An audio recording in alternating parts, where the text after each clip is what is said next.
Aliagas. Bonjour Monsieur le Premier ministre. Bonjour. Merci d'avoir accepté notre invitation. On a commencé, votre premier mot, ça a été la température au Havre. Mais j'ai une autre question avant d'entrer dans l'actualité, avant de commenter avec nos journalistes, avec nos auditeurs ce qui se passe en France aujourd'hui. Est-ce que vous êtes du matin ? Merci. Merci beaucoup. Qu'est-ce que vous faites quand un Premier ministre se réveille ? Il lit une note de ce qui s'est passé la nuit, il lit la presse. Qu'est-ce que vous faites le matin ?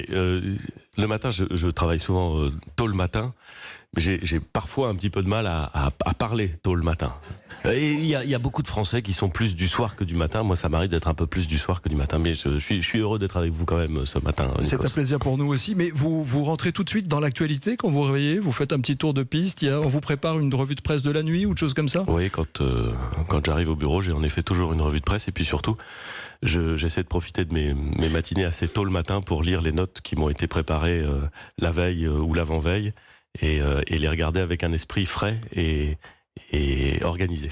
On va passer un petit moment ensemble, une interview pour évoquer l'état de la France, votre vision du pouvoir, votre ressenti aussi après presque 2 ans passés à Matignon. Il y aura aussi des questions des auditeurs qui sont dans la salle, nos journalistes aussi, Audrey Crespo-Mara pour l'interview politique. Voilà les grandes lignes, vous êtes prêts ? On commence ? On est parti. Allez, le journal de 7h30. Nous sommes le vendredi 15 mars et il est 7h30. 7h, 9h. Nikos Aliagas sur Europe 1. L'essentiel de l'actualité avec vous, Céline Kallmann, bonjour. Bonjour Nikos, bonjour à tous. 40 morts, tout premier bilan en Nouvelle-Zélande. 2 mosquées attaquées à l'arme automatique pendant la prière du vendredi à Christchurch. La première ministre du pays parle d'une attaque sans précédent. Les fusillades sont l'œuvre d'un terroriste extrémiste de droite australien. Il a tout filmé en direct, images insoutenables. 4 personnes, 3 hommes et une femme ont été arrêtés.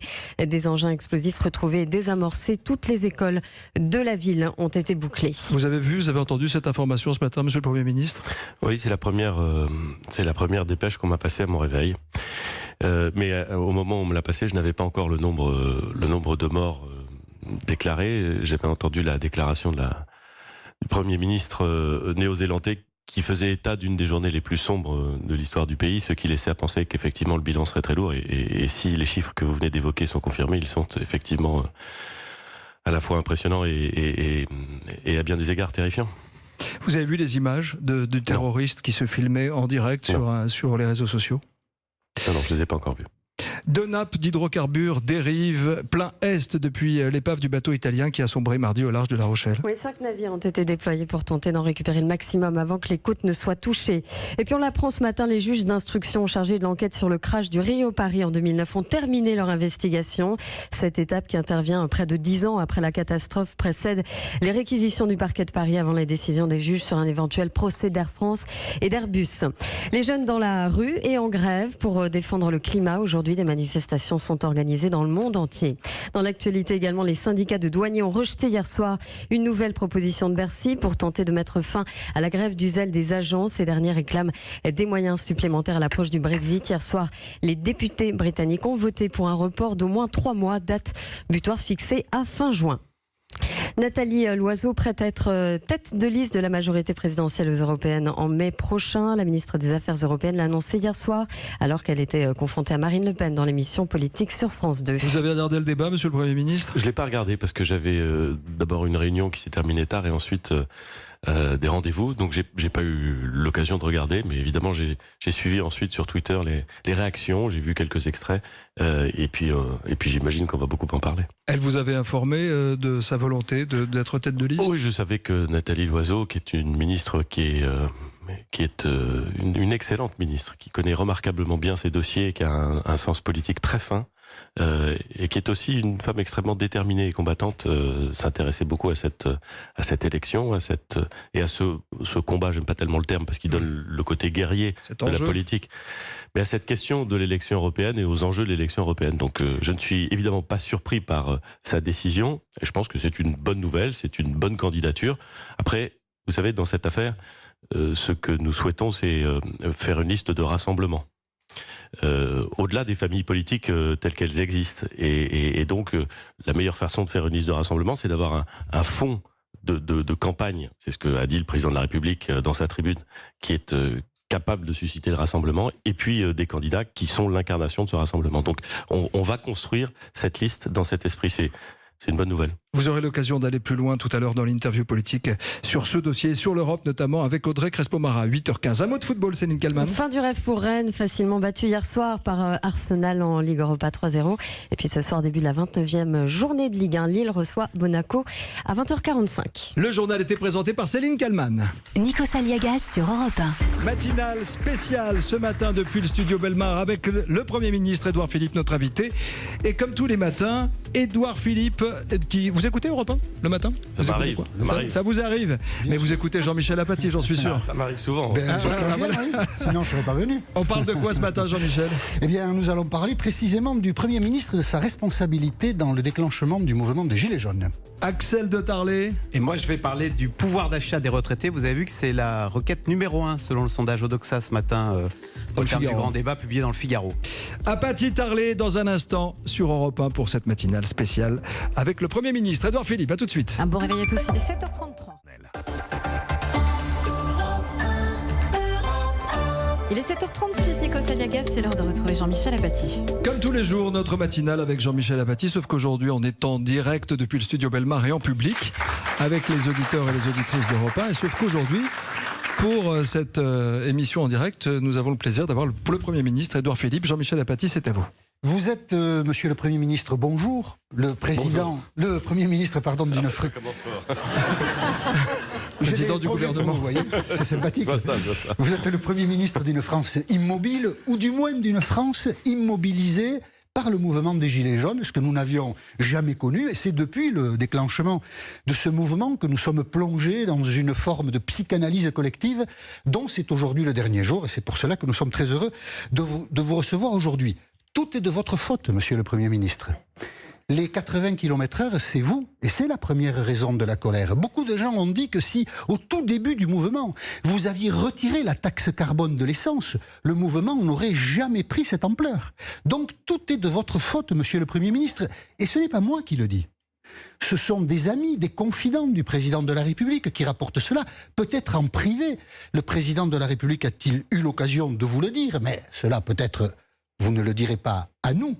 Mais ceci m'amène à vous poser la question suivante. Avez-vous, au début du mouvement des Gilets jaunes, monsieur le Premier ministre, manqué de jugement politique? Ou votre jugement a-t-il manqué de pertinence?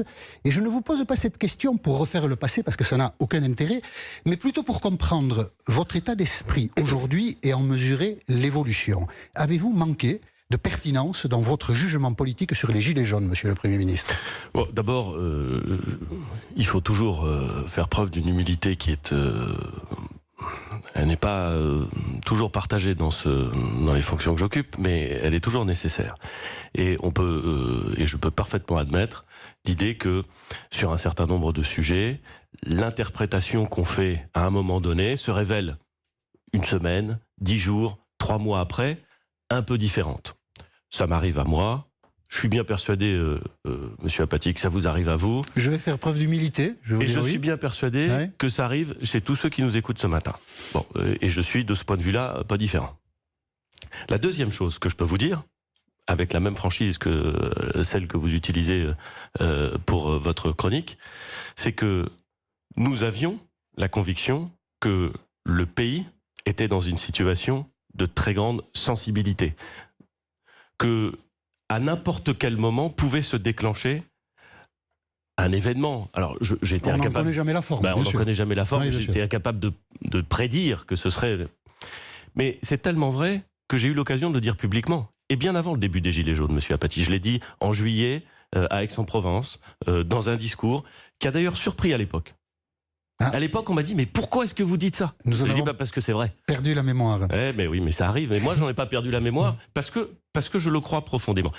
Et j'ai toujours pensé aussi, monsieur Apathy, que le pays était dans une situation de grande sensibilité, de grande fragilité à certains égards, de très grande attente, et que ça justifiait certainement pas le statu quo, mais au contraire, la transformation et l'action publique. Ces convictions, c'est toujours les miennes. Les 80 km/h, du coup, vous faites à l'idée que c'est fini, que c'est une mesure sur laquelle il faudra revenir pour redonner un peu plus d'esprit positif à nos concitoyens, notamment à ceux qui vivent en zone rurale. Et qu'est-ce que vous en pensez, vous? Est-ce que vous avez vu le résultat de la mise en œuvre de cette mesure et des autres d'ailleurs qui sont contenus dans le plan? Vous n'êtes pas décidé à l'abandonner? Mais quand vous prenez des décisions publiques, vous pouvez les prendre pour être toujours populaire. D'accord. Il y a plein de gens qui ont fait ça pendant très longtemps. Ça n'a pas très bien marché en vérité, monsieur Apathy. Ou vous pouvez essayer de les prendre, alors même que vous savez qu'elles ne sont pas forcément populaires, et parce que vous pensez qu'elles sont justes, et parce que vous êtes déterminé à dire prenons-les, voyons, démontrons qu'elles sont bonnes ou qu'elles ne sont pas bonnes, et ensuite, le cas échéant, corrigeons. C'est ce qu'on a dit sur le 80 km/h. Et j'observe que les faits montrent que quand on a installé cette mesure, les résultats en termes d'accidentalité, en termes de mortalité sur les routes, ont été bons. Pardon, ils n'ont pas été bons. Ça a été les meilleurs enregistrés en France. Il n'y a jamais eu aussi peu de morts sur les routes. Ça compte aussi dans le débat public. Alors évidemment, si vous faites de la politique pour dire systématiquement ce que les gens ont envie d'entendre ou ce qui est le plus facile, vous pouvez espérer être un peu populaire. J'ai vu très longtemps des gens être fascinés par la question de leur popularité. Je ne crois pas que ça ait servi le pays. Le Premier ministre Édouard Philippe en direct sur Europe 1 ce matin. En répondant aux questions de Jean-Michel Apathy, on a compris, on ne revient pas sur les 80 km/h. Axel de Tarlé. Alors, autre mesure phare, bonjour monsieur le Premier ministre. Moi je voulais revenir sur la question du pouvoir d'achat des retraités et notamment la désindexation des retraites. Parce qu'on parle là de 16 millions de Français qui constatent que tout augmente, le loyer, l'électricité, l'essence, tout augmente, sauf leur retraite qui est bloquée. D'ailleurs, je le disais à l'instant, on voit ce matin que c'est la requête numéro 1 à l'issue de ce grand débat, la désindexation des retraites. Donc, première question, est-ce que vous allez à nouveau réindexer les retraites sur l'inflation, ce qui semble la logique la plus élémentaire? Et puis, deuxième question, vous parliez à l'instant du courage en politique. Est-ce qu'au fond, en matière de retraite, la vraie réforme courageuse, celle qui permettrait de garantir des retraites décentes et de faire des économies, est-ce que ce ne serait pas de faire ce que font tous nos voisins, c'est-à-dire de reporter l'âge de départ à la retraite? Monsieur le Premier ministre. Alors, il y a deux questions différentes. Oui, mais il y a le courage et puis il y a le détail qui agace 16 millions de Français. Oui, j'entends. D'abord, la question sur la désindexation. On avait prévu cette mesure pour 2 ans. Et on l'avait fait adopter pour 2 ans. Elle a finalement été corrigée, notamment par le Conseil constitutionnel, qui nous a dit on ne peut pas s'engager pour 2 ans, il faut le faire simplement pour 1 année. Et si vous voulez le faire l'année suivante, il faudra le redécider. Je le dis parce que c'est l'état du droit et c'est la vérité. Moi, j'entends la question et j'entends parfaitement pour le coup les remarques qui sont formulées par tous ceux qui touchent notamment les petites retraites. Alors, c'est toujours difficile de dire qu'est-ce que c'est qu'une petite retraite, mais c'est vrai que pour beaucoup de nos concitoyens qui touchent des petites retraites, cette désindexation qui fait que le pouvoir d'achat est un peu rogné, il faut bien le reconnaître, est une préoccupation, est une vraie préoccupation. Et j'entends aussi un certain nombre de voix qui disent, dans ce cas-là, faisons en sorte pour l'année 2020, de réindexer, alors en tout ou partie, mais de réindexer notamment les petites retraites. Je me suis fait le défenseur tout à l'heure du courage en politique et de la détermination. Faire de la politique, c'est aussi écouter. Et moi, j'entends ce message. Donc, on peut regarder comment c'est possible. Mais pas pour tout le monde. Uniquement pour les petites retraites. Moins de 2000. On peut aussi se poser la question de savoir si il n'est pas utile de prendre une mesure pour ceux qui en ont le plus besoin. Donc voilà, je pose ça. C'est une question. Il y aura une appréciation parlementaire. J'y suis assez sensible et je peux le prendre en compte. Voilà, c'est une façon de répondre à votre question. Sur la question du travail, plus longtemps. Ça, c'est une question en France passionnante, à mon avis, qu'il faut se poser, mais dont on sait qu'elle a une sensibilité et qu'elle est susceptible d'entraîner des réactions d'une virulence. Nous avons les retraites les plus longues de l'OCDE. Est-ce qu'on peut continuer à faire exception? Je vous dis que c'est une question qu'il est légitime de se poser. Et d'ailleurs, j'entends qu'elle est posée. J'ai entendu hier Xavier Bertrand évoquer ce sujet. J'entends un certain nombre de responsables politiques ou économiques dire que il y a un sujet qui me semble devant nous, et je le dis ici, qui est le sujet, pas simplement du financement des retraites, mais qui est le sujet du financement de la dépendance. Ça n'a rien à voir avec les retraites, mais ça a beaucoup à voir avec l'allongement de la vie. Il demandera la prise en charge de la dépendance, des investissements dans des infrastructures, des investissements massifs, la revalorisation des métiers qui permettent justement de prendre en compte et d'accompagner nos seniors, nos aînés. La formation de ces gens, donc des moyens financiers considérables. On peut se poser la question de savoir si un jour, pour dégager ces moyens financiers, l'équilibre, ce sera de dire travaillons un peu plus longtemps pour faire en sorte que la dépendance soit totalement prise en charge. C'est des questions que peut-être un jour, le débat public français va devoir aborder. Moi, je pense qu'il faut se les poser. Vous voyez, je suis prudent dans ma réponse, parce que c'est un vrai débat politique public qui intéresse tous les Français et qu'il ne faut pas trancher avant de l'avoir posé. On va continuer à poser des questions, Monsieur le Premier ministre, avec vous. Vous êtes notre invité ce matin. Merci Axel de Tarlet pour le Zoom Écho, matinale spéciale en public depuis le studio Pierre Bellemare. Édouard Philippe reste avec nous jusqu'à 9h. On parlera de l'Europe, de l'actualité politique. Nicolas Canteloup aussi ce matin. À tout de suite. Bon, et à tous, il est 7h45.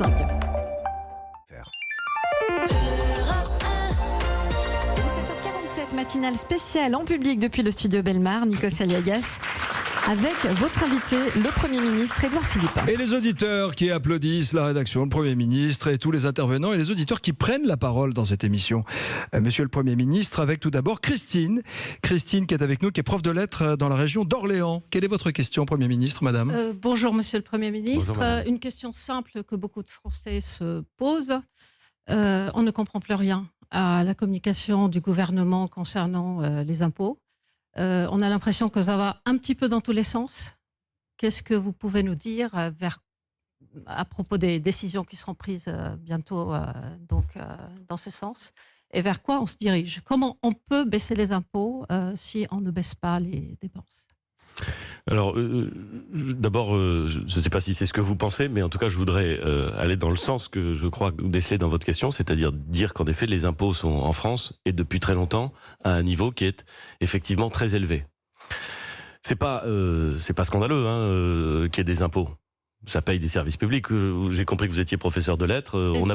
On a besoin de professeurs et on a besoin de les payer. On a besoin d'impôts pour les payer. On va pas faire attention quand on dit que les impôts sont trop élevés. Les services qui vont avec peuvent être extrêmement utiles, peuvent être extrêmement importants. Donc j'ai pas de problème là-dessus. Mais ce qui est vrai, c'est quand même qu'on a des impôts très élevés en France et qu'il y a un moment où ça nuit à notre compétitivité économique, à notre pouvoir d'achat à certains égards, et puis où les Français le disent. On a bien entendu qu'ils le disaient. Donc il faut essayer de les baisser. Et moi, je m'inscris dans cette logique, qui a d'ailleurs été affirmée par le président de la République pendant sa campagne, de vouloir baisser les prélèvements obligatoires. C'est-à-dire les impôts, les taxes, tous les types de prélèvements obligatoires. Et c'est assez facile à concevoir et à dire. Et ensuite, c'est assez difficile à faire. Pour deux raisons. Ah non, mais attendez, là aussi, on peut se dire les choses pour deux raisons. Allez-y. D'abord parce qu'on est un pays qui est déjà très endetté. C'est vrai. Ça vient de loin, ça s'est accumulé pendant le temps. Enfin, aujourd'hui, moi je suis Premier ministre, je constate que la dette publique est importante. Elle est presque d'environ 100% du PIB. C'est une dette importante. On peut la payer, on n'est pas en banqueroute, on n'est pas en faillite du tout même. On reste un pays riche, un pays prospère. Mais enfin, néanmoins, c'est un sujet. Évidemment, réduire les impôts quand vous avez une dette qui est déjà très élevée, c'est un petit sujet. Et puis, deuxièmement, plus significatif. Tout le monde est d'accord pour baisser la dépense publique, qui est une bonne façon ensuite d'expliquer pourquoi est-ce qu'on baisse les impôts. Enfin, tout le monde est d'accord quand on le dit à ce niveau de généralité. Ce niveau, oui. Parce que quand on va dans le détail, y compris ceux qui sont les turiféraires de la baisse de la dépense publique, ceux qui vous expliquent qu'il faut y aller, ben, à chaque fois qu'on vient avec une mesure, parce qu'on identifie un mécanisme qui ne fonctionne pas bien, et qu'on peut baisser la dépense publique. À chaque fois, ceux-là, ils viennent vous voir en vous disant « mais ça va pas mieux, mais vous êtes fou de vouloir baisser là, parce que c'est très utile, parce que c'est très important ». Moi, je ne découvre pas ça, mais je le vis et je suis fasciné par l'incroyable facilité que peuvent avoir certains à dire « il faut réduire la dépense publique » et l'incroyable fragilité qu'ils démontrent lorsqu'il faut le faire. Je peux vous en prendre un exemple, qui est un exemple tiré dans le champ politique, mais qui est assez fascinant.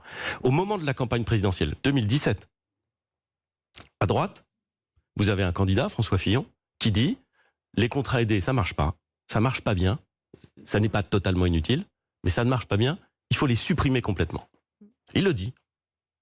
Et avec lui, son camp. Et il dit on va passer de... Il y en avait environ 400 000 en 2016-2017, on les supprime. Bon. Nous, on arrive, on dit effectivement, ça ne marche pas très bien. Effectivement, ça ne marche pas très bien. On ne va pas les supprimer, mais on va les réduire assez fortement, à 200 000. Oui. Ceux-là même, qui 6 mois avant vous disaient il faut y aller, il faut les supprimer, il faut les... disent mais comment osez-vous faire ça? Oui. Donc ce que je veux dire, c'est que politiquement, j'observe que baisser la dépense publique, c'est rarement populaire et c'est souvent difficile. Et pourtant, c'est indispensable. Et pourtant, on essaie de le faire. C'est pour ça que moi, j'essaie de faire en sorte que la progression de la dépense publique soit faible, plus faible que la croissance, pour que la part des dépenses publiques dans la richesse nationale diminue. C'est long, il faut faire les choses de façon cohérente dans le temps, et c'est assez indispensable, et c'est possible. Christine, le Premier ministre a répondu à votre question. Vous êtes donc prof de lettres. Près d'Orléans, vous y attendiez à la difficulté de l'exercice du pouvoir, Édouard Philippe?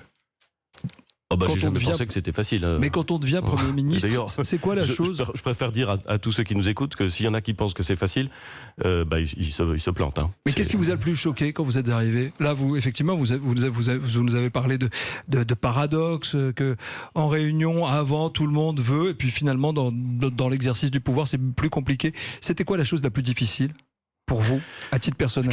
Ce qui est très compliqué, c'est que au fil du temps, se sont sédimentés des procédures, des réglementations, des habitudes, des usages, qui font que lorsque vous essayez de modifier quelque chose, vous vous heurtez à un système qui peut, au fond, donner le sentiment qu'il est bloqué à certains égards. Et c'est aussi pour ça que quand vous voulez changer quelque chose, il faut avoir une détermination qui est une détermination considérable, parce que sinon, ça coince tout de suite.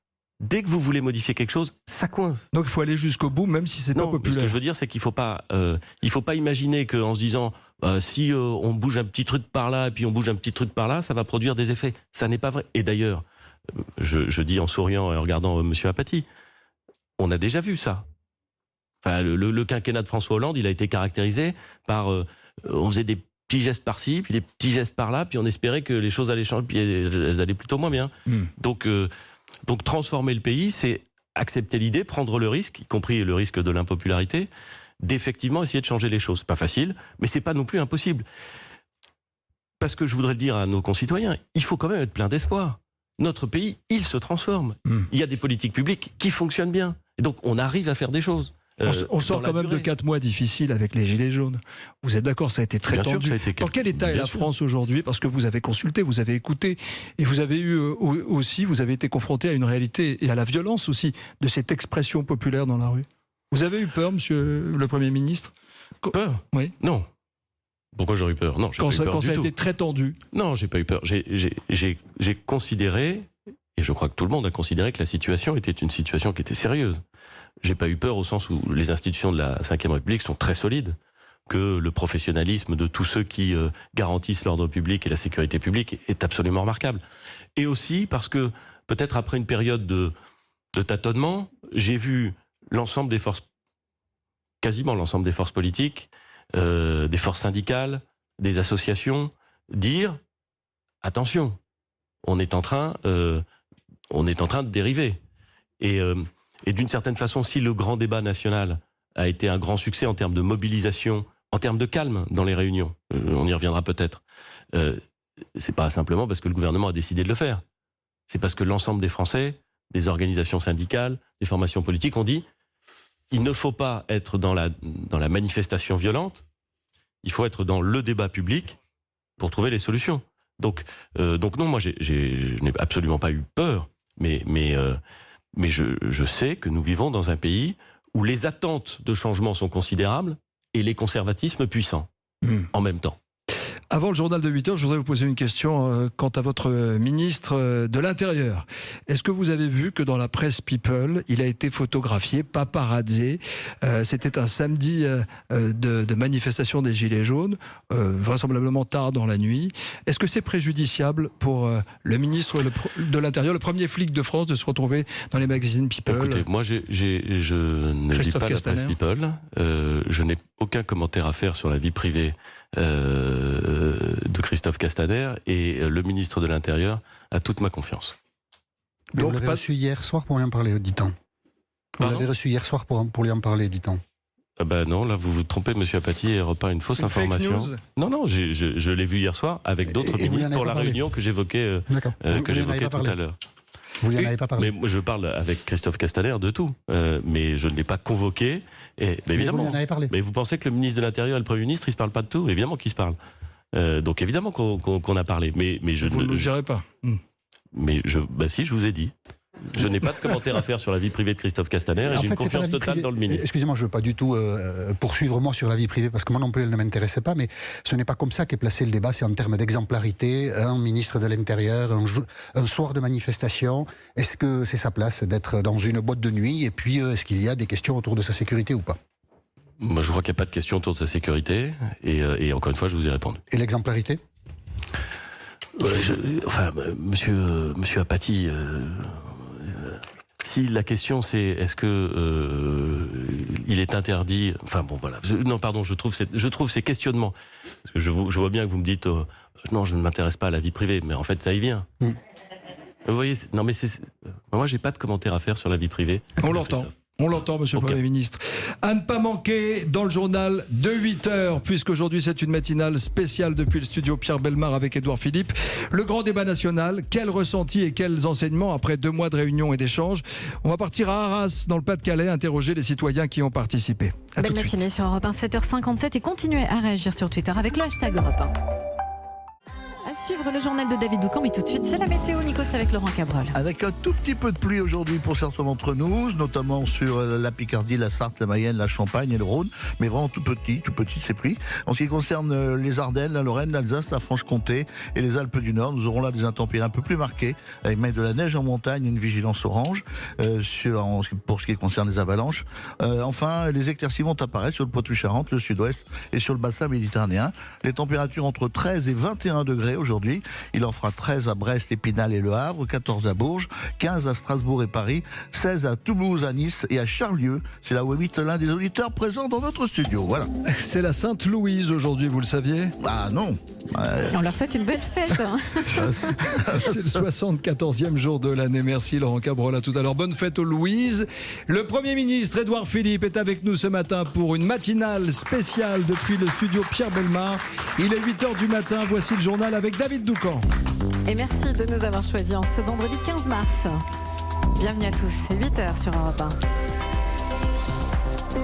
Bonjour Nikos, bonjour à tous. Bonjour. C'est l'horreur en Nouvelle-Zélande, 40 morts selon un premier bilan officiel, 20 blessés graves, une attaque à l'arme automatique. 2 mosquées de la ville de Christchurch dans le sud du pays ont été ciblées.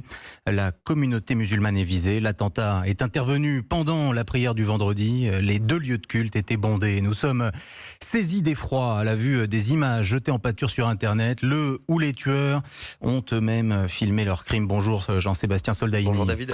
Que sait-on, Jean-Sébastien, à cette heure de cet attentat? Eh bien, l'un des suspects, semble-t-il, le tireur, a été identifié. Il s'agit d'un Australien décrit comme extrémiste de droite, connu pour être violent. C'est ce que révèle le Premier ministre australien. Pas plus de précision pour l'instant.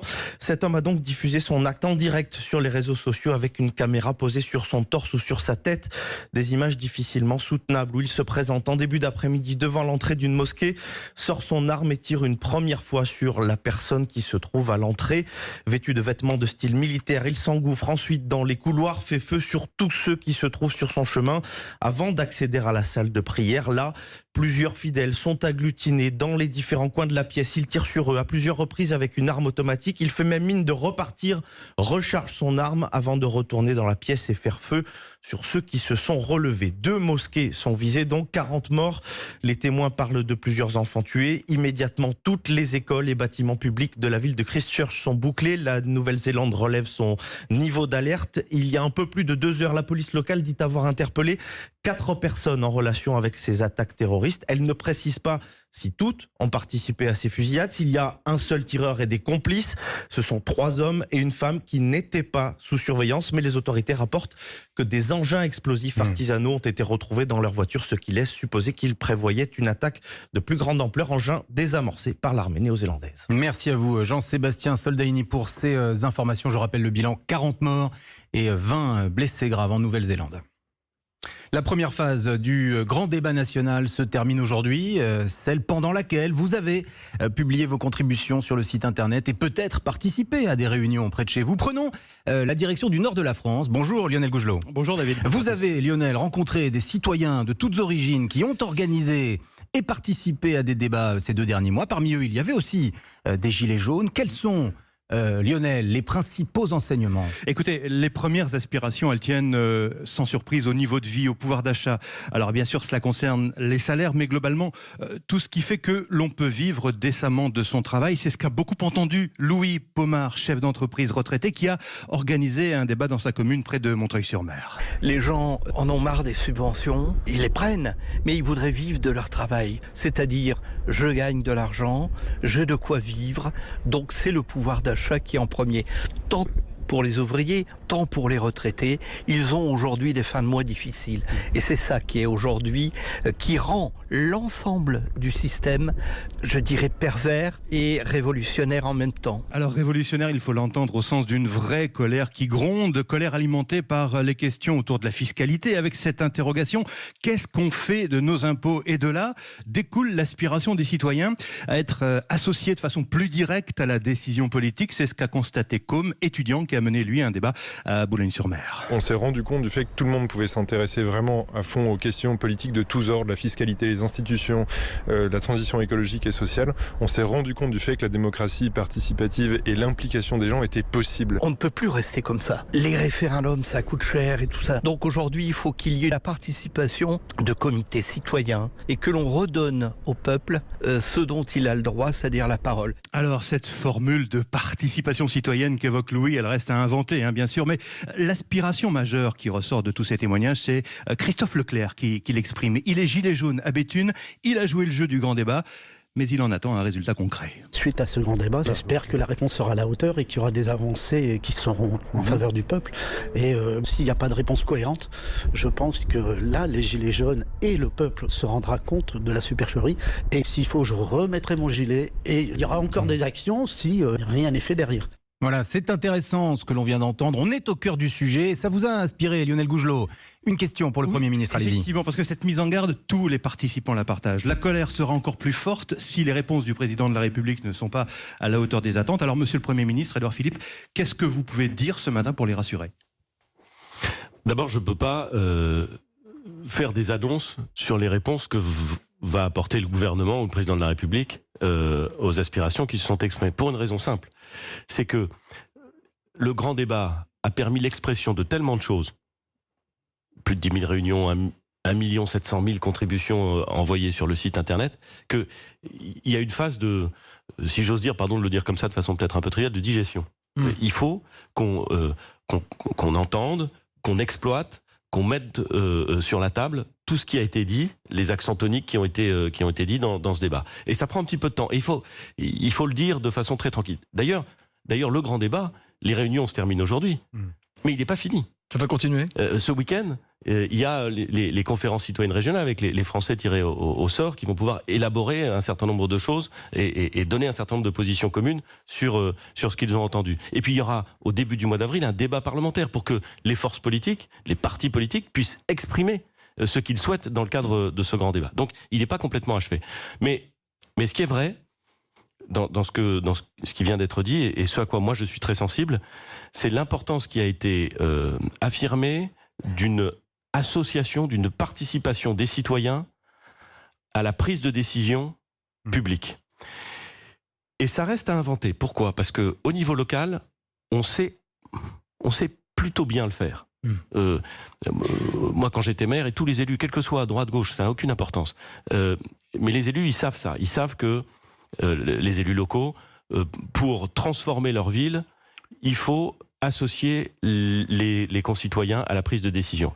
Et ce qu'on arrive à faire au niveau local, on n'arrive pas suffisamment à le faire au niveau national. Et là, on doit inventer des choses nouvelles. On vous a entendu et nous remercions Lionel Gougelot, auteur de cette enquête dans le nord de la France. Un dernier mot dans ce journal. La candidature de Nathalie Loiseau pour les élections européennes est une bonne nouvelle pour le Premier ministre. C'est ce que vous venez de déclarer, Édouard Philippe, sur Europe 1. La ministre des Affaires européennes s'est dit prête hier soir dans l'émission politique sur France 2 à conduire la liste de La République En Marche. Le journal de 8 heures, interactif aujourd'hui avec le Premier ministre et en public avec les auditrices et auditeurs d'Europe 1, a été présenté par David Doucan. La matinale d'Europe 1. Nikos Aliagas.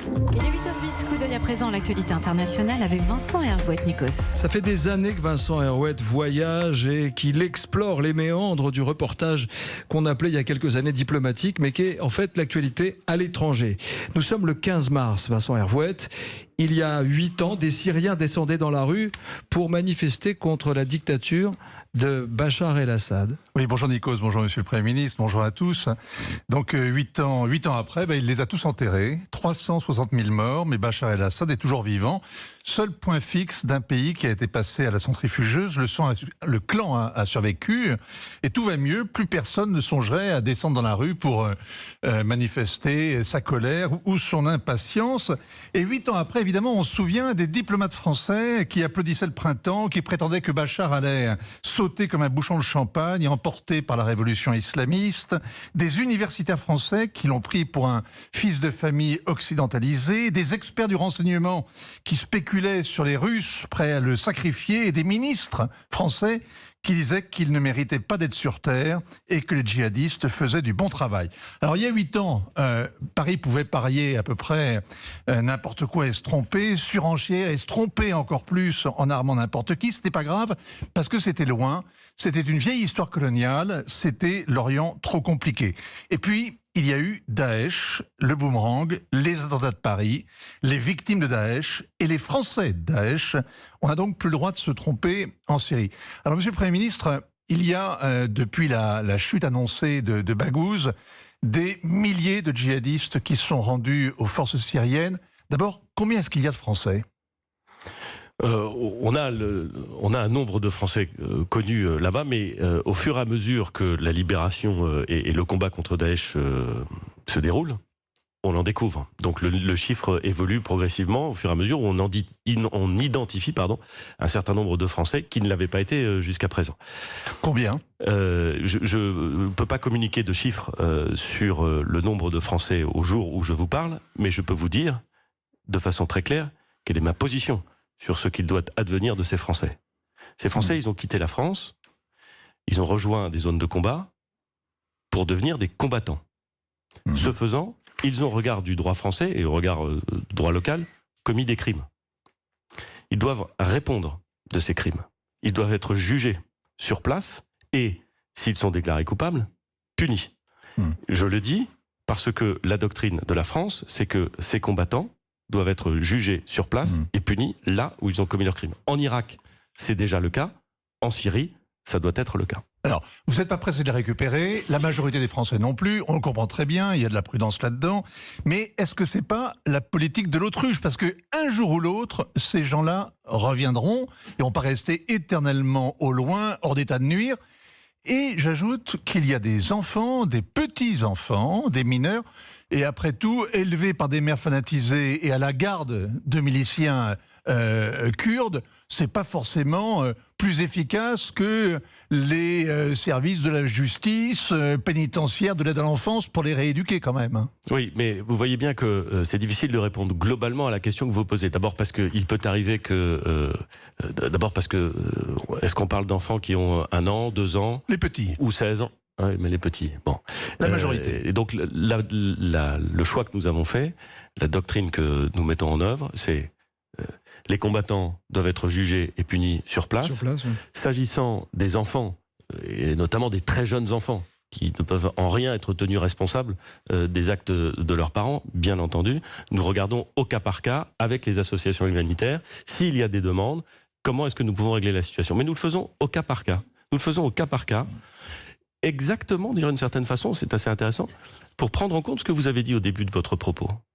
Parce que je crois que si, globalement, la France a appris quelque chose des 8 années qui viennent de s'écouler, c'est qu'elle devait être très déterminée et très prudente dans les affirmations qu'elle prononçait. Mon objectif, c'est de faire en sorte, ça a été l'objectif formulé par le président, de faire en sorte que Daesh soit battu sur place. Cet objectif, il est en passe d'être achevé. C'est une bonne nouvelle. Et mon deuxième objectif, c'est de garantir la sécurité des Français. Et c'est à cette aune-là que se placent toutes les décisions que nous prenons en la matière. Le Premier ministre Édouard Philippe qui répondait aux questions de Vincent Hervouette ce matin sur Europe 1. Europe 1. Vous restez avec nous en fil rouge, Édouard Philippe. Dans quelques instants, Audrey Crespo-Mara sera à côté de vous pour l'interview politique. Et les auditeurs et auditrices d'Europe 1 depuis le studio, Pierre Bellemare. Merci d'être avec nous. Belle matinée à tous sur Bonne Europe 1. matinée à tous. Il est 8h13.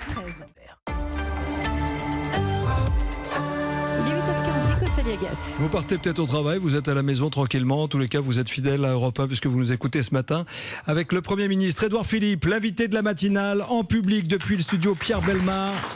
Auditrice et auditeur, dans un instant, Audrey Crespo-Mara pour l'interview politique. Mais auparavant, on donne la parole à vous, chers auditeurs. Tiens, Yannick, vous avez 40 ans, vous êtes chargé de communication et adjoint au maire Les Républicains de Montigny-le-Bretonneux. Votre question, Premier ministre. Bonjour, Monsieur le Premier ministre. Bonjour. Alors, j'ai une proposition à contre-courant à vous faire en matière de fiscalité et en matière d'impôt sur le revenu. Je ne réclame ni plus d'impôts, ni moins d'impôts, mais une meilleure répartition de l'impôt. J'étais très étonné de voir les derniers chiffres qui indiquent que 53% des foyers fiscaux français sont exonérés d'impôts sur le revenu. Il me semblerait, puisque nous bénéficions tous, sans exception, des services publics, on en a parlé tout à l'heure, que ce soit la santé, que ce soit la police, la justice, etc., ou les écoles, que chacun puisse contribuer à proportion évidemment de ses moyens, puisque c'est un impôt qui est juste. Est-ce qu'il serait envisageable, comme d'ailleurs votre ministre, Madame Gourault, l'a évoqué, que chacun puisse participer de manière symbolique, 5, 10, 15 euros. Et j'y vois en fait deux avantages. Le premier, c'est de renforcer le lien entre le paiement de l'impôt et la citoyenneté, et donc le consentement à l'impôt. Et la deuxième chose, c'est d'alléger l'impôt qui pèse sur les classes moyennes en priorité. Monsieur le Premier ministre. Alors vous avez raison. Il y a un nombre important de foyers en France qui ne payent pas l'impôt sur le revenu des personnes physiques, comme on dit, l'impôt sur le revenu. Cela dit, disons les choses clairement, ils ne payent pas l'impôt sur le revenu des personnes physiques, mais ils payent la CSG sur le premier euro qu'ils gagnent. Ils payent la TVA sur le premier euro qu'ils dépensent en s'agissant de consommation. Et donc, en vérité, chaque Français contribue au financement des services publics que vous évoquez. Donc, ça existe d'une certaine façon déjà, et heureusement. Est-ce qu'il faut transformer l'impôt sur le revenu, comme vous l'indiquez ? Encore une fois, je pense que vous êtes conscient que si on faisait cela, ça se traduirait par les 50% de foyers qui ne payent pas l'impôt sur le revenu aujourd'hui, qui sont plutôt les plus modestes, qui contribueraient plus fortement. Ce qui peut s'entendre, mais enfin ça fait quand même quelques dizaines de millions de Français qui ne payent pas l'impôt sur le revenu et qui le paieraient aujourd'hui. Donc c'est une contribution. C'est vous qui dites de manière symbolique. 10 euros. Oui, c'est vous qui dites de manière symbolique. Vous savez, quand à chaque, c'est ce que je disais tout à l'heure à Nikos. On dit que c'est symbolique quand pour soi ça semble pas décisif. Il y a plein de gens pour qui 10 euros ça peut sembler pas du tout symbolique. Et ils l'ont dit à certains égards. Donc moi mon objectif global, c'est plutôt de faire en sorte que on réduise les prélèvements obligatoires, qu'on baisse les impôts. Ça se fait progressivement, peut-être pas assez vite, mais ça se fait. Et là-dessus, je suis extrêmement déterminé. Si ensuite il faut corriger chacun des impôts pour qu'ils soient plus justes, très bien. Mais faisons-le en baissant le niveau de prélèvement obligatoire. Yannick, satisfait de la réponse ? Oui, à peu près. Qu'est-ce qui vous manque ? Je voudrais juste vous dire que ceux qui payent l'impôt sur le revenu, vous disiez tout à l'heure que ceux qui sont exonérés payent la CSG ou la RDS. Mais ceux qui payent l'impôt sur le revenu, ils payent la CSG, la RDS et aussi l'impôt sur le revenu. Je ne dis pas que je vais être exonéré, bien au contraire, mais il me semblerait que une participation de tous serait intéressante. Votre message est passé. Merci Yannick, vous vous êtes adressé au Premier ministre. Voici le moment attendu de l'interview politique avec Audrey Crespo-Mara. Bonjour. Bonjour Nicolas. Bonjour Édouard Philippe. Bonjour. Sur la plateforme du Grand Débat, à la question « Quel impôt faut-il baisser en premier ?» C'est la TVA qui arrive en tête. Le gouvernement pourrait-il baisser la TVA ? Bon, là encore, j'entends le souci de baisser les impôts, la TVA ou un autre, mais de baisser les impôts. Deux remarques. D'abord, la TVA, c'est un impôt qui oblige à une réglementation européenne, et il faut donc qu'on le fasse en bonne intelligence et en bon accord avec nos partenaires européens. C'est pas un non, mais c'est une contrainte qu'il faut avoir en tête. Deuxième remarque, baisser la TVA, ça peut s'entendre, mais il faut que ça profite à ceux qui le demandent et pas aux intermédiaires. Pourquoi je dis ça ? Parce que si on baisse la TVA sur un certain nombre de produits et que la baisse de la TVA, elle est intégrée dans les marges des entreprises ou des distributeurs Parce que je vois un certain nombre de distributeurs de la grande distribution dire pourquoi est-ce qu'on ne baisserait pas la TVA sur tel ou tel produit. Si c'est pour que ce soit les intermédiaires, les commerçants, enfin pas les commerçants, mais la grande distribution qui prend cet avantage, alors non, pas d'accord. Vous faites allusion à Michel-Édouard Leclerc qui ce matin suggère de lever la TVA sur le bio. Bonne idée ? Mais développer le bio, très bonne idée. Mais si baisser la TVA sur le bio, ça se traduit par une marge accrue pour la grande distribution, que ça ne va pas dans la poche du producteur et que ça ne va pas dans l'avantage du consommateur, pas d'accord. Xavier Bertrand propose, lui, de supprimer la TVA sur 100 à 200 produits alimentaires de première nécessité. Vous pourriez retenir cette proposition ? Là aussi, on a des taux qui sont déjà différenciés pour les produits de nécessité. Et pour certains, on a des taux qui sont très bas. Et la supprimer totalement sur les biens de première nécessité ? La supprimer, la supprimer, ça veut dire comment est-ce qu'on compense ce coût pour les finances publiques et est-ce que cet avantage, il va bien aux consommateurs ? D'ailleurs, Xavier Bertrand, que j'ai écouté avec attention, le dit lui-même. Il dit on pourrait supprimer la TVA pour les produits de première nécessité, mais il faudrait s'assurer auprès des producteurs, des distributeurs, bref, de l'ensemble de la chaîne de valeur économique que l'avantage n'est pas pour eux, mais pour le consommateur final. Je lui souhaite bien du plaisir pour garantir ça. Bien du plaisir. Vous nous dites que vous voulez baisser les impôts, mais alors comment se fait-il que vos ministres multiplient les propositions pour les augmenter ? Je vous fais une petite liste. Gérald Darmanin proposait de supprimer des niches fiscales. Bruno Le Maire suggérait de taxer les fortes plus-values immobilières. Marlène Schiappa a même envisagé de rétablir l'ISF. Vous avez décidé de taxer les plus riches ? Non, encore une fois, je le redis, je pense que globalement, nous devons baisser les prélèvements obligatoires. Donc alors, ce que disent vos ministres disent l'inverse. Non. Ils suggèrent qu'il faut taxer les plus riches. Et comme vous êtes très intelligente, vous savez que ça n'est pas exactement la même chose. Parce que ce que disent un certain nombre de ministres, c'est qu'ils pensent qu'on peut baisser globalement les prélèvements obligatoires, baisser certains impôts et en augmenter d'autres. Et au global, les baisser. Sauf que aujourd'hui, compte tenu du niveau de prélèvement obligatoire, compte tenu de la sensibilité dans notre pays, dire ça, c'est déjà s'exposer à la critique que vous venez de formuler sur le thème. Ça veut dire qu'ils veulent augmenter les impôts. Moi, je crois que les impôts doivent baisser. Je pense qu'ils sont à un niveau suffisamment élevé, beaucoup trop élevé même à certains égards, et donc qu'il faut les baisser. Et surtout, je ne voudrais pas qu'on croie que le seul instrument, le seul sujet de transformation de notre État, de notre pays, c'est la fiscalité. Mais vous entendez les Français, ils demandent plus de justice fiscale. Oui. Est-ce que vous trouvez injuste de rétablir l'ISF, par exemple ? J'entends l'appel, l'aspiration à la justice fiscale, je le partage d'ailleurs. Je dis, comme j'ai déjà eu l'occasion de le dire, parce que je le crois profondément, que l'ISF a été transformé en impôt sur la fortune immobilière par cette majorité, après que le président de la République et la majorité se soient engagés à le faire, parce que l'ISF, tel qu'il existait, présentait plus d'inconvénients qu'il n'offrait d'avantages. Donc il est exclu de le rétablir, clairement ? Mais c'est pas ce que je viens de vous dire. Je vous dis qu'il présentait plus d'inconvénients que d'avantages et c'est pour ça qu'on l'a transformé en IFI. Et je pense que nous avons bien fait de le faire. Je pense que si on veut faire payer les riches, la bonne solution, c'est pas de les faire partir, mais c'est du bon sens. Quand on a créé l'impôt, il a existé l'impôt sur la fortune immobilière. Il a existé, il a conduit des gens qui payaient beaucoup d'impôts, qui avaient beaucoup de patrimoine, à partir de France. Donc moi, si on me dit la justice fiscale, c'est de faire en sorte que les riches payent des impôts en France, mais faisons-les venir en France plutôt que de les faire partir. Ça me semble du bon sens. Une plus forte imposition des plus riches, c'est aussi ce que demande celui qui est à la tête du premier syndicat de France, Laurent Berger. Il est parfois de bon conseil. Dès novembre, il vous avait proposé de sortir de la crise des Gilets jaunes par le dialogue en organisant une grande conférence nationale. Est-ce que vous regrettez aujourd'hui d'avoir refusé la main qu'il vous tendait ?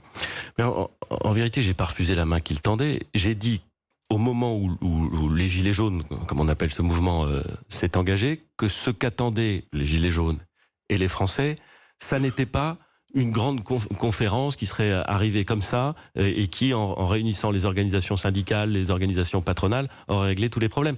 Ça n'est pas ce que les Français souhaitaient à ce moment-là. Ça n'empêche que j'ai des discussions avec Laurent Berger, ça n'empêche que nous avons des négociations en cours avec les organisations syndicales. Et après le grand débat, qui n'a pas été le débat des organisations syndicales avec le gouvernement, mais bien la capacité pour chaque Français de s'exprimer directement. Il faudra qu'on entre dans une phase de travail avec nos partenaires, avec les organisations syndicales, patronales, avec les associations, avec les forces politiques, bien entendu.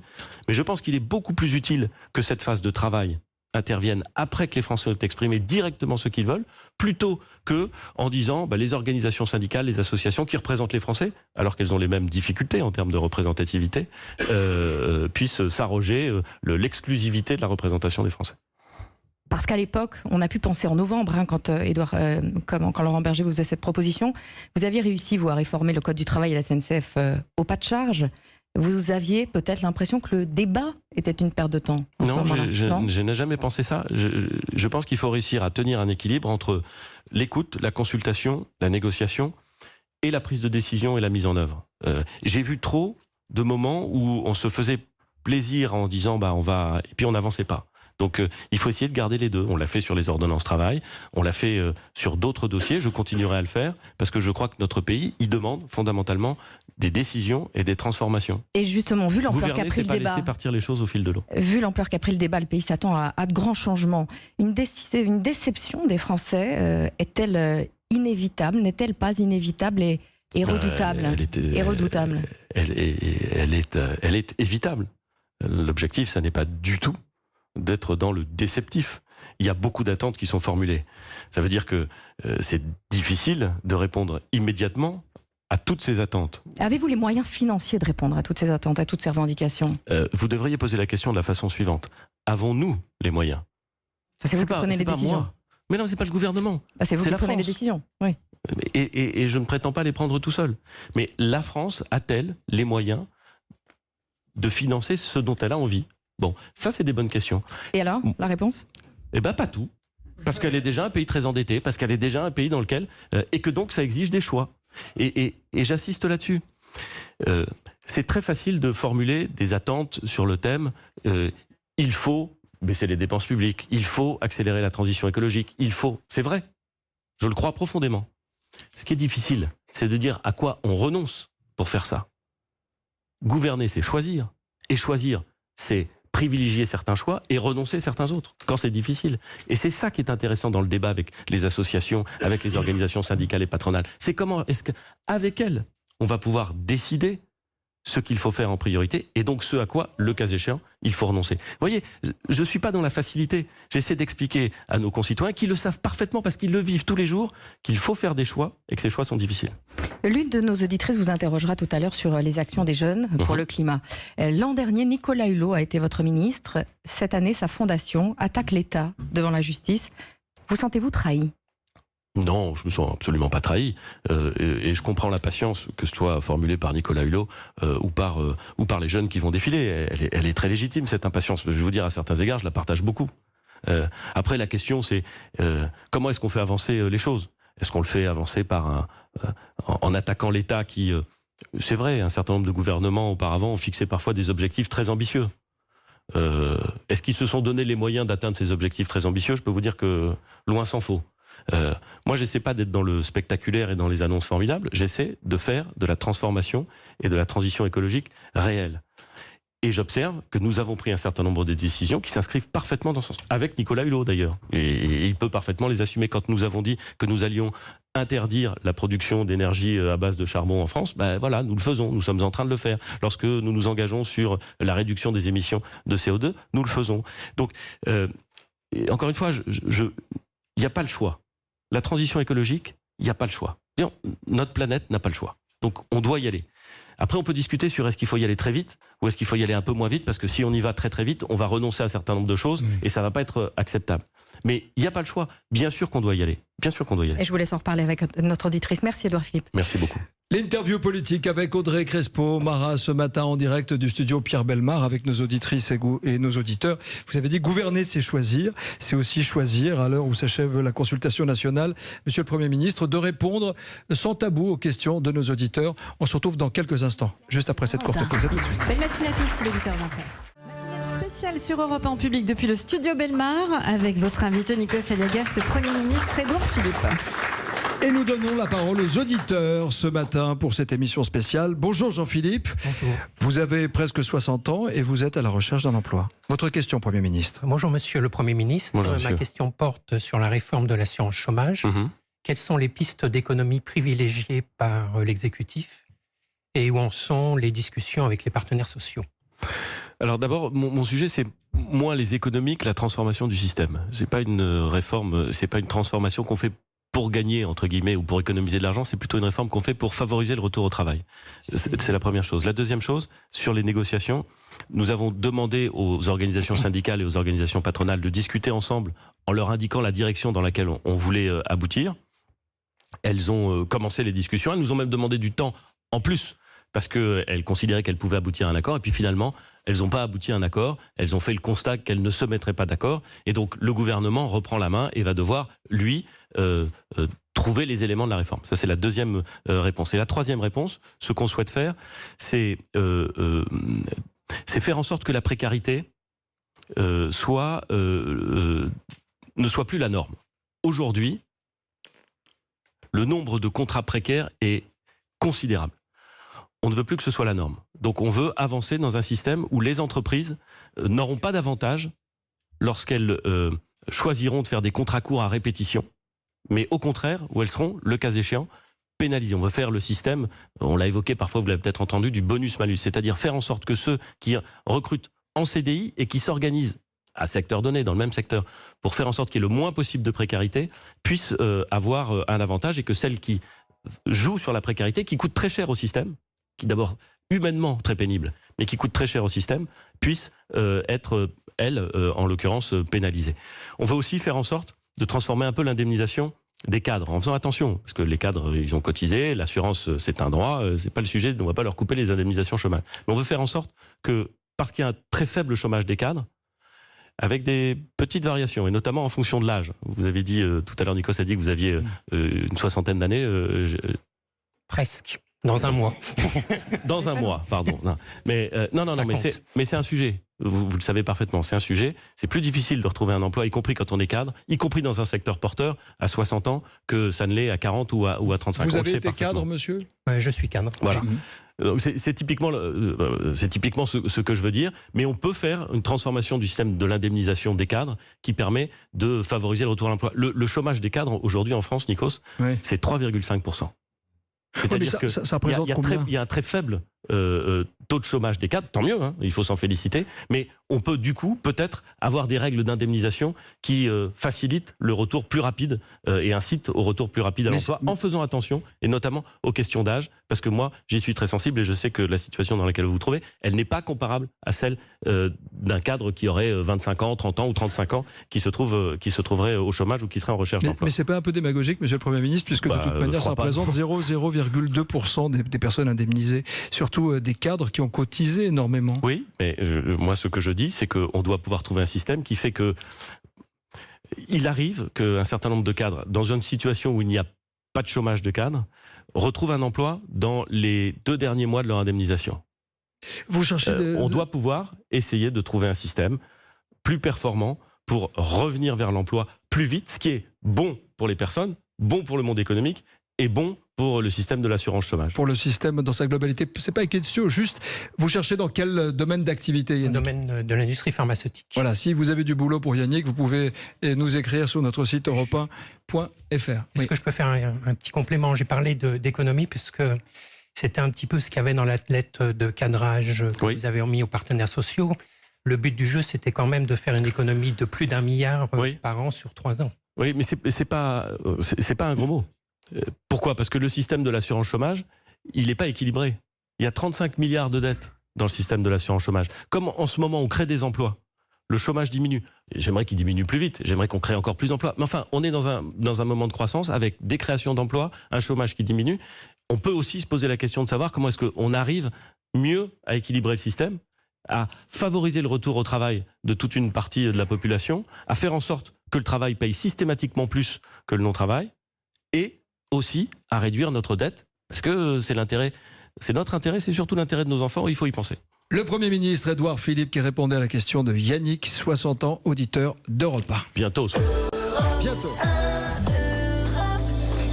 Et Nikos Aliagas, tout de suite, on retrouve David Abiker pour sa revue de presse. David Abiker, ce matin à la une des journaux, le grand débat, le climat et la Java. Eh ben oui, la Java. Le débat, le climat et Castaner, oui, qui fait la Java. La presse nationale s'intéresse à ces 3 sujets qui concernent tous l'exercice du pouvoir, de loin, de près ou de très très près. Grand débat, ce que veulent vraiment les Français, c'est la une du Figaro, tandis que les Échos titrent sur le bilan de la consultation dont une intelligence artificielle permettra de faire la synthèse. Et il y a du boulot si l'on en juge Libération.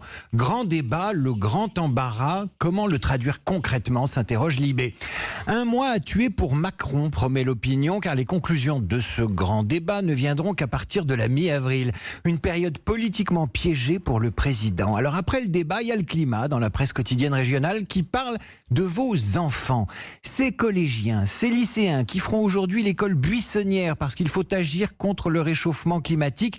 Le Télégramme parle de génération climat quand le Midi Libre assure que les jeunes veulent des actes. Alors voilà. On y vient aux actes. Un acte manqué à la une de la presse People, le jour de l'acte 17 des Gilets jaunes. Un acte manqué qui fait le bonheur de Closer et Voici, car vendredi c'est Voici, qui révèle donc la java et le flirt nocturne du ministre de l'Intérieur samedi dernier dans un restaurant branché de la capitale. Et en page antérieure, les images d'un autre climat qui promettent, à n'en pas douter, un autre grand débat. Mais puisque nous recevons le Premier ministre, ancien maire du Havre, on lira ce matin la presse normande, à commencer par la presse de la Manche, qui revient sur votre escapade à vous, Édouard Philippe. Hier, au Mont-Saint-Michel, vous y avez vanté les mérites d'un des plus beaux sites touristiques au monde, rencontré des lycéens tout surpris de savoir que vous existiez en vrai. Et vous avez surtout regretté qu'il manque 50 000 emplois dans ce secteur du tourisme où la France peut mieux faire. Et vous avez aussi promis d'aider les Français les plus déshérités à partir en vacances. La presse de la Manche a aussi noté un petit détail, que vous vous étiez arrêté un instant au restaurant favori de François Mitterrand, célèbre pour son omelette, la mère Poulard. Une curiosité peut-être pour un homme dont le parcours l'a conduit de la droite vers la gauche. J'ai aussi ouvert Paris-Normandie-Le Havre dont vous êtes toujours conseiller municipal, Paris-Normandie-Le Havre qui fait sa une sur le conflit qui oppose depuis début janvier une partie des personnels soignants de l'hôpital Monod à sa direction. En cause, évidemment, le manque de moyens revendiqués, manque de moyens matériels et humains. Ça renvoie au rapport annuel publié avant-hier par le défenseur des droits Jacques Toubon, qui dresse un tableau plutôt catastrophique des services publics en France. Il faut faire vite ce matin. Alors ma question est toute simple, Édouard Philippe. Est-ce que Jacques Toubon habite le même pays que vous et fréquente les mêmes services publics que vous ? Oui, la réponse est oui. On habite le même pays et il parle bien de la même chose. Et si vous parlez des difficultés d'exercice dans l'hôpital du Havre, je les connais bien. J'étais président de cet hôpital pendant longtemps. Et je vois très bien ce dont il s'agit. Et ça n'est pas propre à l'hôpital du Havre. C'est vrai dans beaucoup d'hôpitaux. C'est d'ailleurs la raison pour laquelle nous avons débloqué des moyens supplémentaires et supérieurs à ce qui s'est passé depuis 10 ans pour aider les hôpitaux. Catastrophique ou pas, Édouard Philippe ? Non, je dirais pas catastrophique, je dirais difficile, mais pas catastrophique, parce qu'on reste bien soigné dans les hôpitaux français, parce qu'ils sont capables d'accueillir une partie très large de la population dans de bonnes conditions. Mais ils peuvent être dans des situations très tendues s'agissant des urgences. On sait qu'il y a des domaines dans lesquels les urgences sont redoutablement tendues. La psychiatrie fonctionne pas comme elle devrait. Donc bien sûr qu'il y a des problèmes. Je dirais pas que c'est catastrophique. Je dirais que on peut les régler, que ça prend du temps, que ça exige des moyens, c'est vrai, mais pas seulement des moyens, des transformations d'organisation, un bien meilleur travail avec la médecine libérale et notamment avec la médecine de ville, une bien meilleure coordination. On voit le projet de loi santé qui est déposé par Agnès Buzyn, il va dans le bon sens. Les décisions que nous avons prises s'agissant de la suppression du numerus clausus pour avoir plus de médecins que ce qu'on a fait depuis 30 ans, ce sont des bonnes mesures. Donc ça va dans le bon sens. Donc je pense qu'on va réussir à faire face à cette difficulté. J'en suis même assez sûr. Moi, je suis fondamentalement confiant pour l'avenir du pays. Et je voudrais dire, mais ça n'est pas votre question, que l'exercice le plus difficile dans une matinale, outre le fait de se lever, c'est la revue de presse. Je suis toujours impressionné par les gens qui savent faire des bonnes revues de presse. Parce que arriver à synthétiser tout ce qui se dit sur des sujets assez différents, c'est un sacré exercice. Il s'appelle David Abiker et c'est tous les jours sur Europe 1. Et c'est le Premier ministre qui apprécie la revue de presse ce matin sur notre antenne. Restez avec nous, Édouard Philippe, dans quelques instants. La question d'une auditrice, c'est Aurélie. À tout de suite. Une belle matinée sur Europe 1, il est 8h42. Il est 8h43, Nikos Aliagas. Et ce matin, on partage avec vous une matinale spéciale en direct et en public depuis le studio Pierre Bellemare, ici à Europe 1 rue des Cévennes, avec le Premier ministre qui est arrivé très tôt, qui a pris son petit café en coulisses. Et le voici jusqu'à 9h. Et avant de retrouver Nicolas Canteloup, Édouard Philippe répond à la question d'une auditrice, Aurélie, avec nous ce matin. On vous écoute. Bonjour Monsieur le Premier ministre. Bonjour madame. Bonjour Nikos. J'ai une question de santé publique à vous poser qui me tient à cœur parce que je suis moi-même concernée. J'ai pris la décision en fin d'année dernière d'aller faire congeler mes ovocytes en Espagne afin de préserver ma fertilité, en vue par la suite d'aller faire une PMA, une procréation médicalement assistée. C'est une décision qui n'est pas évidente à prendre, c'est quelque chose de très lourd, c'est un traitement qui est vraiment pas évident, ça a un coût aussi qui n'est pas négligeable, et aller faire cette démarche à l'étranger rajoute quelque chose, un poids, une pression supplémentaire. À l'heure actuelle, c'est illégal de faire ça en France pour ma situation, c'est-à-dire une femme célibataire qui n'a pas de problème de santé. Donc ma question est la suivante, enfin mes deux questions. Pourquoi la congélation d'ovocytes n'est toujours pas légale en France alors que c'est légal dans de nombreux pays? Donc ça, c'est la première question. Et la deuxième, pourquoi la PMA pour toutes les femmes n'est-elle toujours pas à l'Assemblée, toujours pas votée, en sachant que c'était une promesse faite lors de la candidature de Monsieur le Président Emmanuel Macron? Vous avez raison, c'est un engagement qui a été pris par le Président et moi, mon job, si j'ose le dire comme ça, c'est de faire en sorte que les engagements qu'il a pris soient tenus. Et c'est la raison pour laquelle on devrait présenter, je pense au mois de juin, en Conseil des ministres, un projet de loi qui traite de ces questions et de beaucoup d'autres qui s'inscrivent dans le cadre des lois de bioéthique, qui sont des questions qui sont, pour certaines, non, aucune n'est simple en vérité. Mais pour certaines, on peut se faire un avis facilement. Pour d'autres, elles sont tellement complexes qu'il faut accepter l'idée d'avoir un débat et de les étudier dans le temps. Donc on va présenter ce projet de loi au mois de juin au Conseil des ministres. C'est l'objectif que je me suis fixé. En ce moment, il y a un gros travail à l'Assemblée qui ne se voit pas, avec les parlementaires de la majorité, à l'occasion de conférences que nous organisons pour qu'il y ait des échanges avant même que nous présentions le projet de loi en Conseil des ministres. Une fois qu'il aura été présenté en Conseil des ministres, il sera débattu à l'Assemblée nationale et au Sénat. J'espère que ça pourra se faire le plus rapidement possible, mais je sais aussi d'expérience que les débats parlementaires, ou plus exactement la procédure parlementaire, fait que ces questions peuvent prendre du temps. Mais je vous le dis, on est en 2019, le projet de loi sera déposé au milieu de l'année 2019, et l'examen à l'Assemblée nationale et au Sénat interviendra ensuite en fonction du calendrier parlementaire. Mais je n'ai aucune envie de botter en touche. Ces sujets-là sont complexes pour beaucoup d'entre eux, mais ils correspondent à des questions que nous devons nous poser et que nous devons trancher. Mais ça j'ai peut se entendu faire. la question que vous posiez sur la PMA, s'agissant non pas de la congélation des ovocytes, mais de la PMA. Et moi, je suis bien déterminé à faire en sorte que les engagements pris par le Président de la République en la matière soient tenus. Donc avant l'été. En Conseil des ministres, avant l'été. Le Premier ministre a répondu à votre question, Aurélie. D'accord. Merci beaucoup. Merci beaucoup.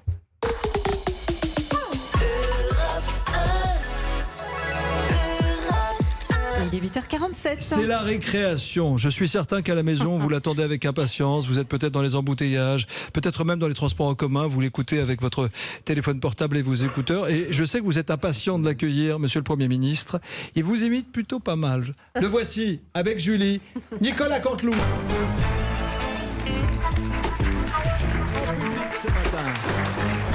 C'est presque de l'info, c'est la revue de presque de Nicolas Canteloup. Allez, on va faire un petit bilan de cette matinale. Ça a commencé avec Nikos qui a accueilli le Premier ministre, Édouard Philippe.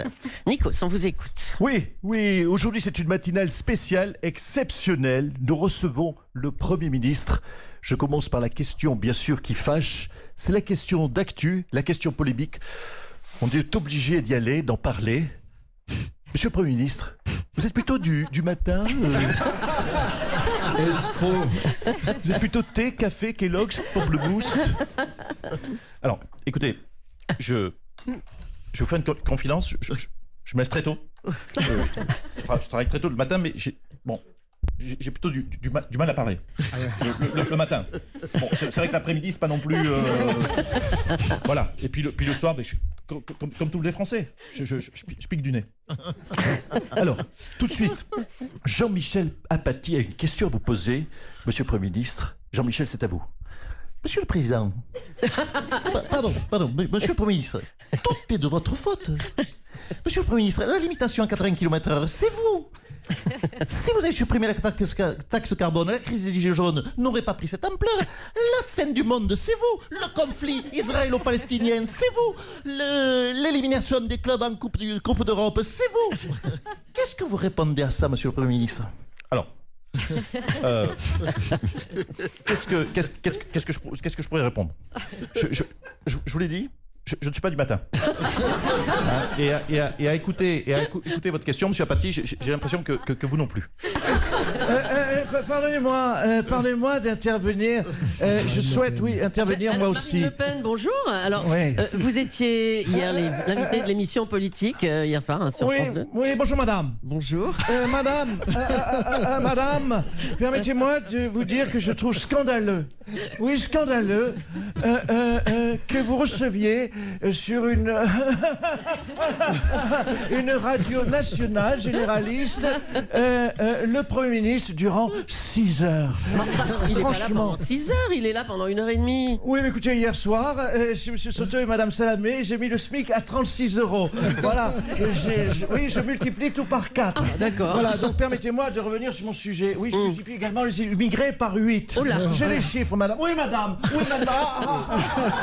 Oui, voilà. Écoutez, ils vont arriver dans les campagnes et dans les villes. Il y en a déjà là, j'en vois. Écoutez, j'aimerais revenir sur votre limitation, monsieur Philippe. Votre limitation en ville à 320 km/h. Oui, c'est écoutez, une honte. On a un gros souci de chiffres avec Marine Le Pen. On va la laisser là. Hein. Alors, Nico, c'est à vous avec une nouvelle question peut-être? Alors maintenant, c'est la vraie question. C'est la vraie question qui fâche. Du coup, je vais pas y aller moi. Je vais laisser Jean-Michel Apathy y aller. Christophe Castaner, quand même, le ministre de l'Intérieur, a été photographié en boîte de nuit un soir de gilets jaunes. Qu'est-ce que vous en pensez? Alors, écoutez, je suis pas du matin. Donc, pardonnez-moi. Donc les boîtes de nuit, c'est pas mon... Bon, alors, écoutez, ce que je peux vous dire, c'est que la vie privée d'un ministre ne m'intéresse pas et il a toute ma confiance. Vous avez raison. La vie privée ne m'intéresse pas moi non plus. Mais enfin, il y a quand même dessous une histoire de gonzesse. Il y a du collet serré, il lui mate les nichons, il y a des petits bisous dans le cou. Il y a peut-être une galoche. Il faudrait demander le ralenti là-bas. Je dis qu'il y a quand même quelque chose. En tout cas, si on ne va pas sur le côté de la vie privée, au niveau de l'exemplarité, un soir de gilets jaunes. Alors, écoutez, qu'est-ce que vous répondez à ça, monsieur Philippe? Bon. On va. Bon. Non, mais. Non, franchement. Bon. Je suis très à l'aise pour vous répondre. Non, mais parce qu'après vous allez revenir sur la vie privée. Comme histoire de nichon là-dessous. Allez, bon. Bah justement, tiens, on va en parler avec l'intéressé, le ministre de l'Intérieur, Christophe Castaner, qui a donc été photographié dans la nuit de samedi à dimanche dernier, dans une dicothèque de Paris. Et on est en direct avec Christophe Castaner. Bonsoir, c'est votre ministre de l'Intérieur, DJ Kiki Castaner. Bienvenue au Macumba. Cette grande soirée spéciale flic ou voyou, avec casquette en cuir et soirée menottes. Entrée gratuite pour les filles, en revanche, ne rentrez pas ni en basket ni en gilet jaune. Pour le prochain disque, je veux voir tout le monde sur la piste, les bras en l'air, tout le monde les bras en l'air. On y va. C'est sur une musique de mon groupe préféré. Vous avez tous les bras en l'air. Attention, c'est le groupe Police, les bras en l'air. Roxane.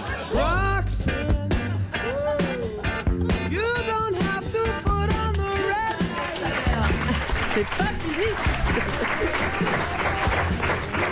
Christophe Castaner, est-ce qu'on peut couper cette musique, s'il vous plaît? Je vous signale que le Premier ministre est parmi nous, quand même. Oh, merde. Alors, oui, donc, il y a Édouard Philippe. Hein, oui. Oui, bonjour, monsieur le Premier ministre. Bonjour, cher Édouard. Je peux tout expliquer. Christophe Castaner, ça tombe mal quand même. Faire la couve de Voici le jour où on reçoit Édouard Philippe. Alors je lis cette couve de Voici. Bar branché, jolie fille et vodka. Il a la fièvre du samedi soir. Alors, vous allez rire. Tu vas rire, Édouard? Bon, là tu ne ris pas. Alors, si j'étais en boîte, tu penses bien que c'était pas pour mon plaisir personnel. J'étais en filature. Attendez. On vous voit à la une de Voici, embrasser une certaine Clara. Rappelez-moi le nom de votre épouse. Hélène. Hélène. Alors d'ailleurs, Hélène, si tu m'entends, tu vas rire. Là, tu dois pas rire, tu ne ris pas. Mais si j'ai galoché Clara, c'est pas pour mon plaisir personnel. Hein, j'étais en filature. Ah oui, bien sûr. Ça passe? Oh putain, ça passe pas. Alors je le dis à mon épouse, c'est pas bien d'aller voir, je le comprends, à droite, à gauche, mais en même temps, c'est le message du président d'aller voir à droite, à gauche. Allez, musique. J'ai embrassé un flic entre nation et république. J'ai embrassé un flic. Oui, Renaud, j'ai embrassé un flic, c'est la chanson préférée de ma partenaire. Bon, je vais rentrer voir mon épouse, je vais me faire passer à tabac comme un vulgaire gilet jaune. Je vais aller chercher un casque et un bouclier de CRS avant de rentrer à la maison. Oui, c'est plus prudent. Hein. À bientôt, Christophe Castaner.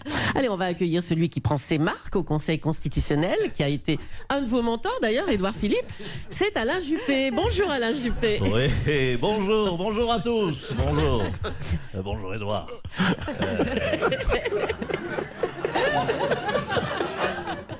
Vous faites rire le vrai Premier ministre. Ça me fait toujours plaisir de voir Édouard. C'est agréable de voir des derniers juppéistes. Il y en a quelques-uns comme ça. Benoît apparu, qui plutôt aujourd'hui est Benoît disparu. Aujourd'hui, on n'est plus beaucoup de juppés ici. Il y a 3, il y a moi. Nous sommes une espèce en danger. Et alors, comment vous jugez l'action d'Édouard Philippe à Matignon, Alain Juppé? Très favorablement. Bon. Vous l'avez compris, très favorablement. Tu sais, Édouard, j'étais dans ta position de Premier ministre, conquérant, les cheveux au vent. Oui, enfin. Mais au final, c'est une fonction qui ne sert qu'à prendre des coups à la place d'un président omniprésent.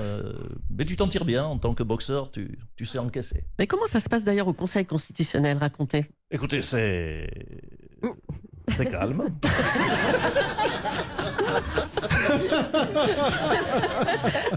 C'est très calme. Certains d'ailleurs ici pourraient y siéger. D'ailleurs, Édouard, tu n'es pas encore venu me voir à la maison de retraite au Conseil. Viens, on fera un puzzle. En plus, je sais que tu es un adepte de la soupe. On a la soupe, du tapioca régulièrement. Passe à l'occasion, on se regardera un petit épisode de Derrick. Je pense pas qu'il y a d'épisode de Derrick où on le voit en boîte de nuit. Non, mais c'est bon, oui, allez. Merci beaucoup, monsieur Juppé. Demain, c'est l'acte 18, déjà, des Gilets jaunes. L'État redoute évidemment des violences. Tiens, on va demander son avis à notre ancien ministre, votre ancien ministre de l'Intérieur, Gérard Collomb. Bonjour, monsieur Collomb.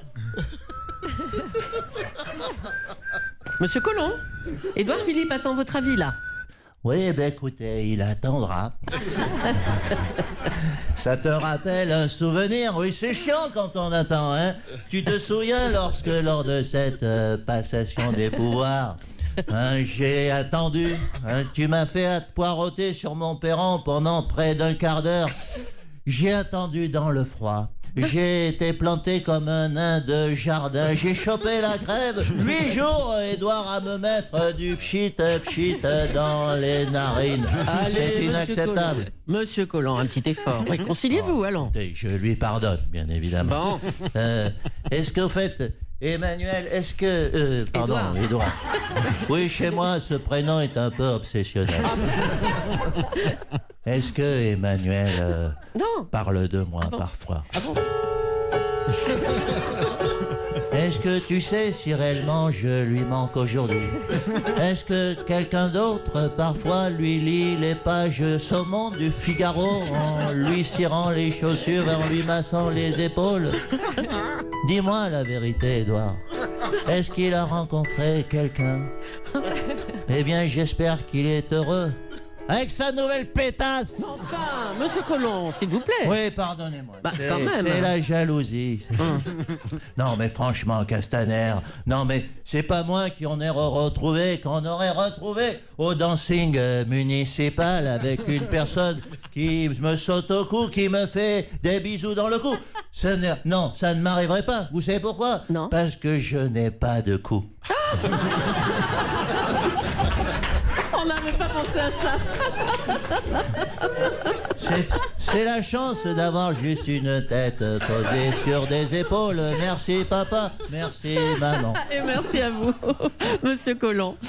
Le PSG va avoir un nouveau sponsor en 2019, les hôtels Accor. Alors on va appeler un des responsables du groupe.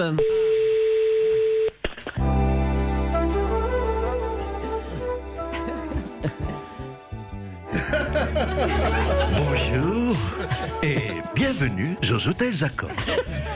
Les hôtels Accor vous accueillent tous les jours ainsi que les nuits dans des chambres pourvues de lits nocturnes horizontaux ainsi que de canapés journaliers et moussus.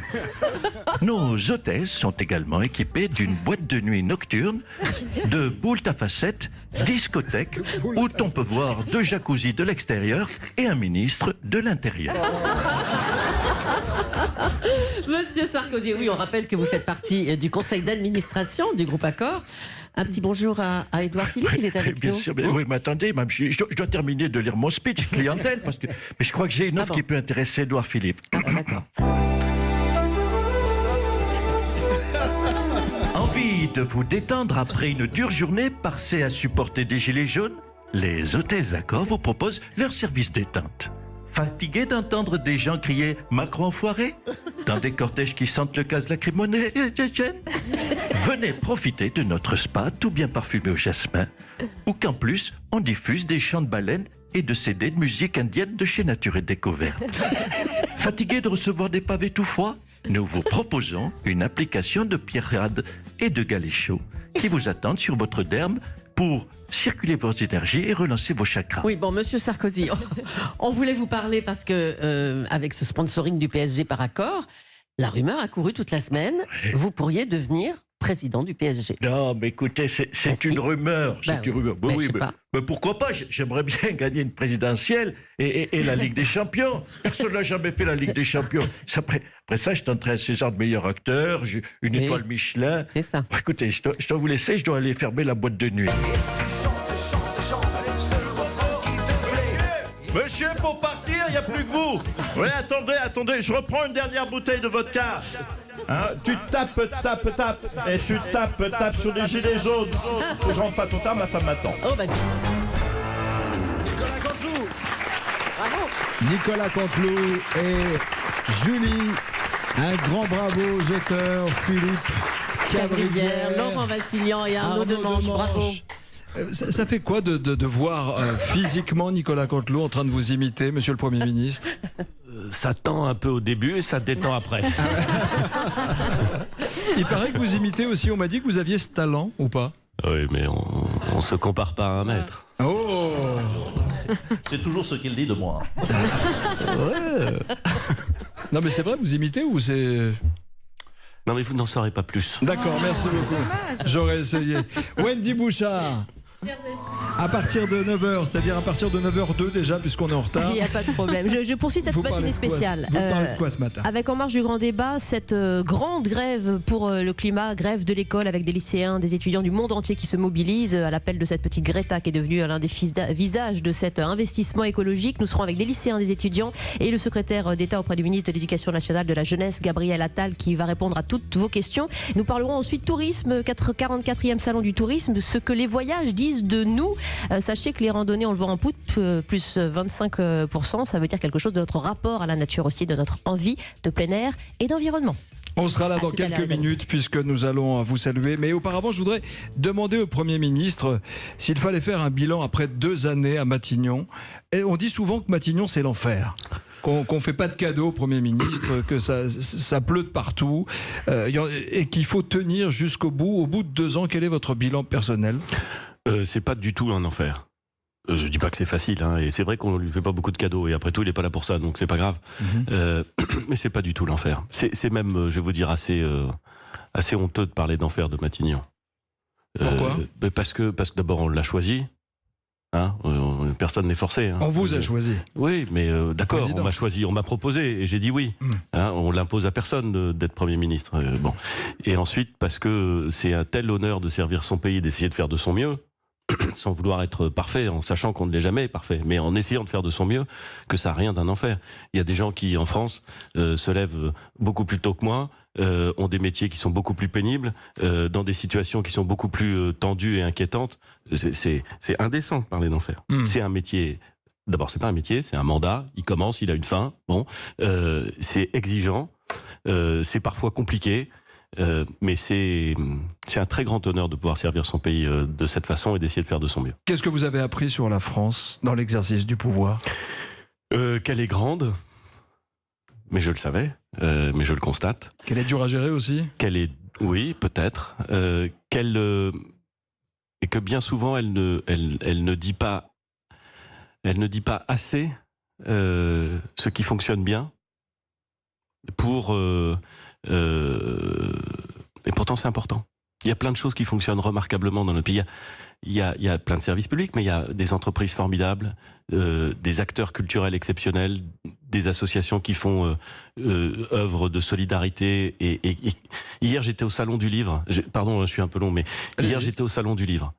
J'ai vu une association qui essaie d'encourager les enfants, d'où qu'ils viennent, quel que soit leur milieu, ou qui essaie de les encourager à écrire, à essayer d'écrire des romans ou des nouvelles. C'est pas spectaculaire, mais ils font un travail qui est exceptionnel. Exceptionnel. Il faut voir la tête des enfants, leurs yeux, quand ils se rendent compte qu'ils peuvent faire des choses, qu'on leur donne confiance, qu'ils peuvent faire des choses. Il y a des trucs formidables en France. On est dans un pays extraordinaire, avec des difficultés, avec des situations parfois très difficiles. Bien sûr, je le nie pas du tout. Il faut écouter aussi ceux qui se plaignent. Mais il faut aussi qu'on ait une forme de mentalité battante et conquérante parce qu'on peut réussir des choses. Voilà, c'est pour ça que j'ai confiance, c'est pour ça que je suis plein d'espoir. Qu'est-ce que vous retenez de cette matinale, Monsieur le Premier ministre ? Le moment fort pour vous ?